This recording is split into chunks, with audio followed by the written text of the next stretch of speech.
c'est une banque dite centrale, mais qui n'est pas une banque centrale.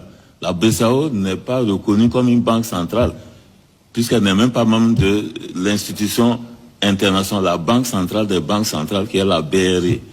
La petite banque de Sierra Leone, 9 millions d'habitants, est membre de cette BRI qui va se réunir dans 2 mois à Washington. C'est vous dire en réalité que nous sommes dans une situation de tricherie. Attendez, ce que vous dites, c'est que la BCEAO, 8 pays, ne fait pas partie de l'association des banques centrales, oui, et que la banque centrale de la Sierra Leone, du Ghana, parce que ce sont des gens qui ont leur politique monétaire, ont leur institut d'émission et conduisent clairement que il y a 63, la BRI a 63 membres. Alors, c'est des gens qui et ils ne se trompent pas, ils ne se sont jamais trompés pour inviter la BCEAO. La BCEAO n'est pas une banque centrale. On peut avoir une banque centrale. 3 États, je vous dis que la Sierra Leone, avec 9 millions d'habitants, a une banque centrale. Donc nous pouvons effectivement créer une monnaie. Par contre, pour revenir à votre question, est-ce que c'est du bluff ou quoi?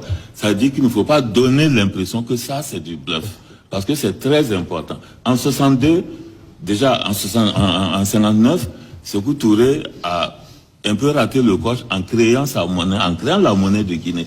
Parce que dès que vous mettez déjà dans votre monnaie le mot franc, c'est psychologiquement il y a un problème. C'est-à-dire que vous-même, vous avez un problème. Le franc, c'est l'état de choses, l'état carolingien qui a donné, c'est le noyau, c'est comme on dit choses ici, le royaume du Gambaga, c'est ça.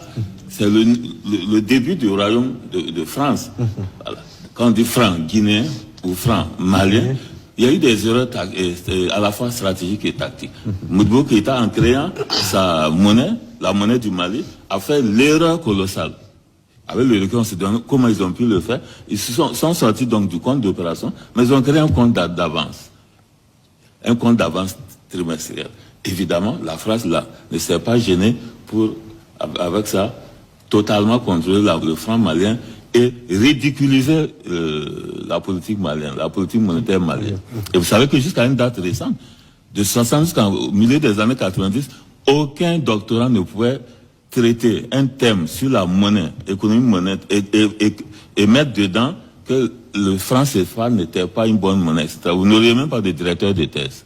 Donc il y a des choses qui changent. Il y a une attente forte de nos populations aujourd'hui. Moi, c'est vrai, quand j'entends, on dit clairement, on va procéder à une politique, on va réfléchir. Oui, mais tel que dit, ça, ce sont des communiqués finaux qu'on devrait entendre quand on a pratiquement fini le processus. Or là, nous sommes même en train de monter notre stratégie à la BCE. Oui, et le dire déjà, moi, j'avoue que on n'a pas le droit de flancher, j'allais dire, de tromper les générations montantes.